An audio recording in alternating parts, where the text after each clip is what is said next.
സൃഷ്ടിജാലവും നീയല്ലോ ദൈവം.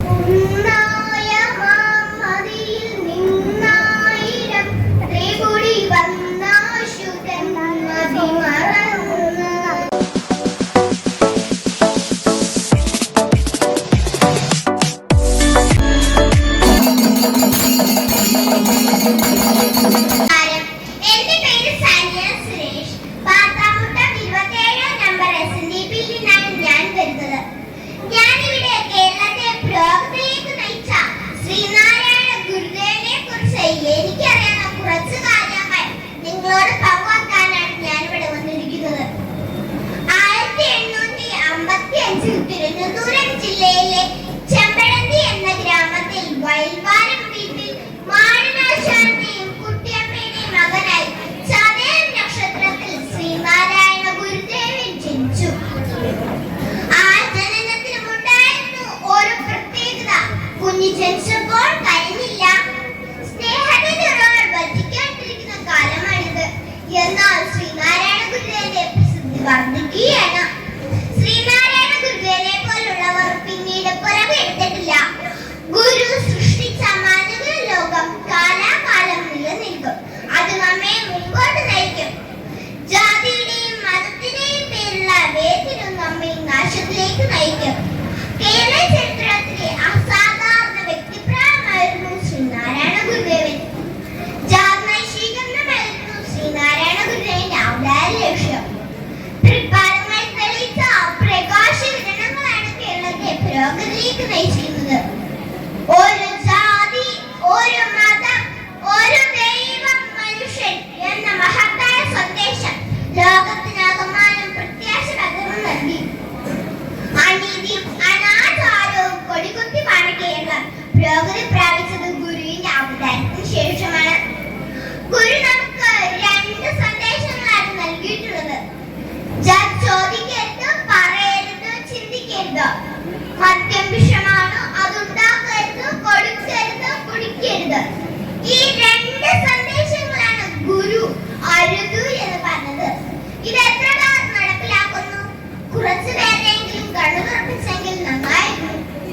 അറിവാണ് വലുത്. അത് പകർന്നു കൊടുത്താൽ മാത്രമേ സാധാരണക്കാർ വെളിച്ചത്തേക്ക് വരികയുള്ളെന്ന് മനസ്സിലാക്കിയ ഗുരു ഒരിക്കൽ നടരാജ ഗുരുവിനോട് പറഞ്ഞു, ഒരു ധാരാളം പണം മുടക്കി അടുത്തടുത്ത് കുറെ ക്ഷേത്രങ്ങൾ പണിഞ്ഞിട്ട് കാര്യമില്ല. ഒരു ക്ഷേത്രമുണ്ടായാൽ അതിനടുത്ത് കുട്ടികൾക്ക് പഠിക്കാനൊരു വിദ്യാലയവും ആൾക്കാർക്ക് വായിക്കാനൊരു വായനശാലയും പറ്റുമെങ്കിൽ കൈത്തൊഴിൽ പഠിക്കാനും അതിനടുത്ത് സൗകര്യം ഏർപ്പെടുത്തണമെന്ന് പറഞ്ഞു. ഗുരുദേവൻ പറയുന്നു, നാം ശരീരമല്ല അറിവാകുന്നു. ശരീരമുണ്ടാകുന്നതിന് മുമ്പിലും അറിവായ നാം ഉണ്ടായിരുന്നുവെന്നും അത് അറിവിന്റെ ഭാഗത്തിലായിരുന്നുവെന്നും മഹാഗുരു വെളിപ്പെടുത്തുന്നു. 1888 ആണ്ടിൽ അരുവിപ്പുറം ശിവപ്രതിഷ്ഠ കഴിഞ്ഞ കുറെ ദിവസങ്ങൾക്ക് ശേഷം കൊച്ചാപ്പിള്ളയും ഗുരുദേവനും സന്ധ്യാസമയത്ത് അരുവിപ്പുറം നദിയുടെ തീരത്തിരിക്കുകയായിരുന്നു. അക്കാലത്ത് അരുവിപ്പുറത്ത് വൻസികൾ വസിക്കുന്ന കൊടും കാടായിരുന്നു. രണ്ടുപേരും സംസാരിച്ചുകൊണ്ടിരുന്നിടയ്ക്ക് ഗുരുദേവൻ ചോദിച്ചു, കൊച്ചാപ്പി കിഴഴിക്കാൻ പേടി തോന്നുന്നില്ലേ? അങ്ങ് കൂടെ ഉള്ളപ്പോൾ ഞാൻ എന്തിനു ഭയക്കണം? അതായിരുന്നു കൊച്ചാപ്പി പിള്ളയുടെ മറുപടി. ഉടനെ ഗുരുവിനെ അടുത്ത് കാണാതായി. ആദ്യം കൊച്ചാപ്പി പിള്ള വിചാരിച്ചു തന്നെ പറ്റിക്കാനായി ഗുരുദേവൻ ഒളിച്ചിരിക്കുകയാണെന്നാണ്. സമയം കഴിയും തോറും കൊച്ചാപ്പിള്ള ഭയന്നു കുറച്ചു. കുറ്റിക്കാട്ടിൽ ഒരു സൈന്യം ഗുരുദേവൻ എത്തിയിട്ടുണ്ടെന്ന് കൊച്ചാപ്പിള്ള സമാധാനിച്ചു. സൂക്ഷിച്ചു നോക്കിയപ്പോൾ അവിടെ ഒരു പുലിനെയാണ് കണ്ടത്. പേടിച്ച കൊച്ചാപ്പിള്ള കണ്ണുകളെ കുറുക്കിയടച്ചുണ്ടായിരുന്നു. കുറച്ചു കഴിഞ്ഞ് പതിയെ കണ്ണു തുറന്നു നോക്കിയപ്പോൾ അവിടെ ആരെയാണ് കാണാൻ കഴിഞ്ഞത്? ആ പുലിയുടെ സ്ഥാനത്ത് സാക്ഷാൽ പരമേശ്വരൻ നിൽക്കുന്നു. പരമേശ്വരനെ താണു വണങ്ങി തൊഴുതു. അല്പസമയം കഴിഞ്ഞ് പതിയെ തലയിറങ്ങി നോക്കിയപ്പോൾ പരമേശ്വരന്റെ സ്ഥാനത്ത് ഗുരുദേവനായിരുന്നു. അത് 1000 സൂര്യന്മാർ ഒന്നിച്ചുച്ചേർന്ന മുഖമായിരുന്നു. അതിൽ ഒരു കിരണം കൊച്ചാപ്പിള്ളയുടെ ദേഹത്ത് പതിച്ചു. ഗുരുവിൽ നിന്ന് ഒരു കിരണം പതിഞ്ഞ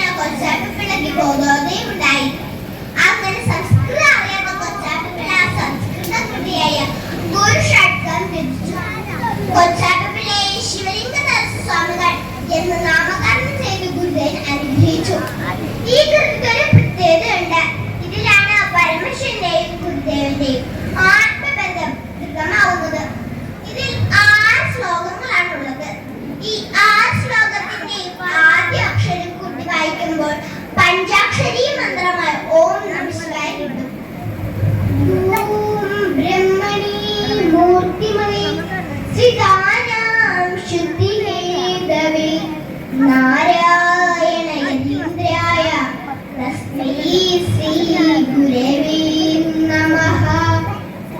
നമോ ഭഗവതേ നിത്യശുദ്ധമുക്ത മഹാത്മനെ നാരായണ യതീന്ദ്രായ തസ്മൈ ശ്രീ ഗുരവേ നമഃ. മഹനീയ ചരിത്രായ മമതാരഹിതാത്മനെ നാരായണ യതീന്ദ്രായ തസ്മൈ ശ്രീ ഗുരവേ നമഃ. ശിശരീ കുർവതേ ശാന്തൈ കടാക്ഷൈ ശിഷ്യ സഞ്ജയ ബ്രഹ്മവിദ്യാ കോവിദായ തസ്മൈ ശ്രീ ഗുരവേ നമഃ. വാദിനാം വാദിനി വാചണ്യമാനാം മൗനഭാജിനി സർവലോകാനുരൂപായ തസ്മൈ ശ്രീ ഗുരവേ നമഃ. യസ്യ ന കൽപതേ സിദ്ധൈ പാദാംബുജരജോലഭ നാരായണ യതീന്ദ്രായ തസ്മൈ ശ്രീ ഗുരവേ നമഃ. പ്രതിഷ്ഠാ സമയത്ത് നല്ല ചൂട് അകത്തും പുറത്തുമുണ്ടാകില്ലേ കുമാരനാശൻ ഉൾപ്പെടെയുള്ള ശിഷ്യന്മാർക്ക് പോലും പ്രതിഷ്ഠിക്കുന്നത് കാണാൻ കഴിഞ്ഞില്ലെന്നാണ് ചരിത്രം. മറ്റ് പ്രതിഷ്ഠകൾ ആളുകൾ പ്രതിഷ്ഠമനുസരിച്ചപ്പോൾ പഞ്ചലോക നിർമ്മിതമായ ശാരദാ പ്രതിഷ്ഠ ഗുരുവിന്റെ ഇഷ്ടമനുസരിച്ച് നടന്നു. പണിയുടെ മേൽനോട്ടം ഗുരുവിന്റെ നടത്തി. പ്രതിഷ്ഠ ഉറപ്പിക്കുമ്പോൾ തൃക്കൈകളാൽ കോരെടുത്ത് നിറച്ചതിൽ നിന്നും ശാരദാ പ്രതിഷ്ഠയിൽ തൃപ്പാദങ്ങളുടെ വിരലിനായിട്ട് പതിഞ്ഞത് കാണാം. 4 കൈകളോട് കൂടിയ ശാരദാംബയാണ് പ്രതിഷ്ഠ. നിരവധി പ്രത്യേകതയുള്ള ശാരദാംബത്തിലെ പൂജ വ്യത്യസ്തമാണ്. ഉത്സവം, ശ്രീഭൂതബലി, അഭിഷേകം, നിവേദ്യം തുടങ്ങിയ വൈദ്യകർമ്മങ്ങൾ ഒന്നുമില്ലാതെ പുഷ്പാർച്ചന സമൂഹ പ്രാർത്ഥനയിൽ മാത്രമാണുള്ളത്. ശിവഗിരി ശാരദാംബത്തിൽ തറക്കല്ലിടുന്ന വേളയിൽ തന്നെ ഗുരു ജനനീ നവരത്നമഞ്ജരിയെ രചിച്ചു കഴിഞ്ഞിരുന്നു. അതൊരു പൂച്ചയായിട്ടാണ് ഗുരുദേവൻ സമർപ്പിച്ചത്. ഇതിൽ നിന്ന് നാം മനസ്സിലാക്കേണ്ടത് ജനനീ നവരത്നമഞ്ജരി ഗുരു എന്താണോ അരുൾ ചെയ്തിരിക്കുന്നത് അത് തന്നെയാണ് ശിവഗിരിയിലെ ശാരദാദേവി. അറിവിനെ കുറിച്ചാണ് ആദ്യം തന്നെ പറയുന്നത്.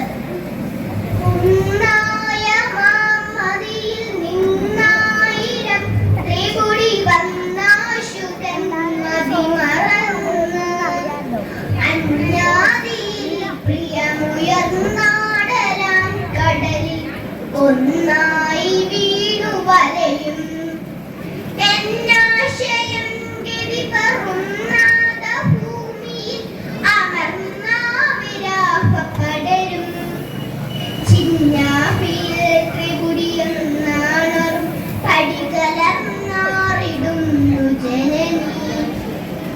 തിരുവനന്തപുരം ജില്ലയിലെ നെയ്യാറ്റിൻകരയിൽ നിന്നും 6 കിലോമീറ്റർ വടക്കിഴക്കായിട്ടാണ് അരുവിപ്പുറം പ്രദേശം. പേര് പോലെ തന്നെ അരുവിയുടെ പുറം.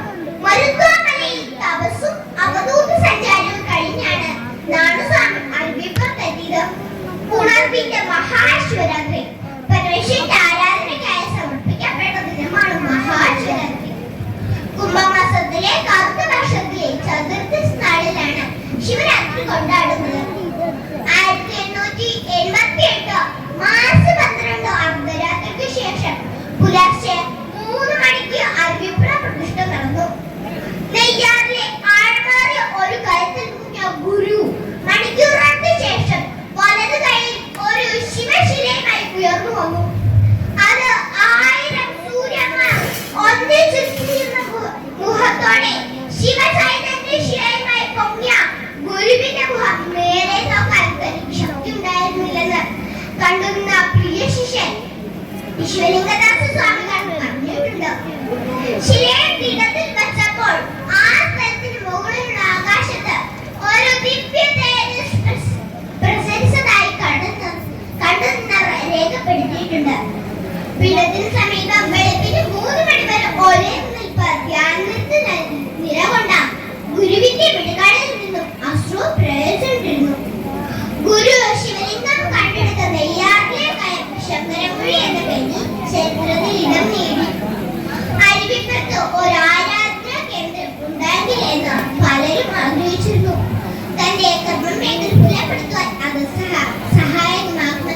ഗുരുവും വൃത്തിയാക്കി കുരുത്തോലയും മാതലയും കൊണ്ട് പിടമായി സങ്കല്പിച്ച് പറയണമിത്. ഒരു പന്തൽ കെട്ടി മരോട്ടിക്കാൻ കുറച്ച് അതിന്റെ തോടെടുത്ത് എണ്ണ തയ്യാറാക്കി ഒരു വരിയായി കുത്തി നിർത്തിയ ഓല മടലുകൾക്ക് മുകളിൽ ആ വിളക്കുകൾ ഉറപ്പിച്ചു. പീഠമായി സങ്കല്പിച്ച പറയണമിത് ഒരു ചെറിയ പന്തൽ നിർമ്മിച്ചു. ആളുകൾ അവിടേക്ക് പ്രവേശിച്ചു തുടങ്ങി. ശിവരാത്രി നാളിൽ നിന്നാണ് സ്വാമി ഏതോ ഒരു പുതിയ കർമ്മം അനുഷ്ഠിക്കുന്നു എന്ന് പലർക്കും സൂചന ലഭിച്ചിരുന്നു. നെയ്യാർ കൊടികുത്തിമലയും കൊടിത്തൂക്കുമലയും ആ മുഹൂർത്തത്തിനായി ക്ഷേത്ര പ്രതിഷ്ഠയും ആ രാജ്ഞിയും അവകാശമാക്കി വെച്ചെത്തി ദൈവികമായ ഒരു കർമ്മശരം എടുക്കാൻ പ്രകൃതി കരുവച്ച ശുഭമുഹൂർത്തം. അതൊരു പുണ്യ ചരിത്രമായത് നെയ്യാറിന്റെ സൗഭാഗ്യം. ഗുരു നടത്തിയ പ്രതിഷ്ഠയെ ചോദ്യം ചെയ്ത സവർണ മിത്രങ്ങളോട് ഗുരു നാം നമ്മുടെ ശരിയാണ് പ്രതിഷ്ഠിച്ചതെന്ന് മറുപടി നൽകുകയാണ് ചെയ്തത്.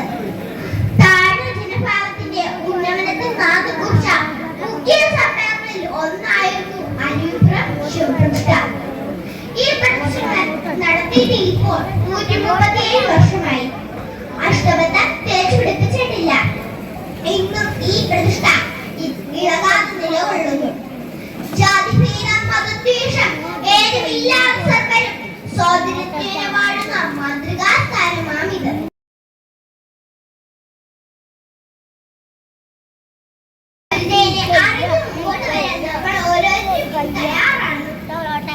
എത്രയൊക്കെ അറിഞ്ഞാലും തീരാത്ത ആ മഹാഗുരുവിനെ കുറിച്ച് അല്പമെങ്കിലും അറിയുന്നത് നമ്മുടെ ജീവിതത്തിൽ ഒരു പുണ്യമാണ്. നമുക്കറിയുന്ന കാര്യം മറ്റുള്ളവർക്ക് പകർന്നു കൊടുക്കണം. അതിൽ നിങ്ങൾ ഓരോരുത്തർക്കും കഴിയട്ടെ എന്നും പ്രാർത്ഥിക്കുന്നു. എനിക്കിവിടെ ഒരു പ്രഭാഷണം പറയാൻ അവസരം തന്നു ഈ കമ്മിറ്റി നിങ്ങൾക്ക് എല്ലാവരും നന്ദി അറിയിക്കുന്നു. കുടി ചെറ്റു ദൂരത്തച്ചുരുവി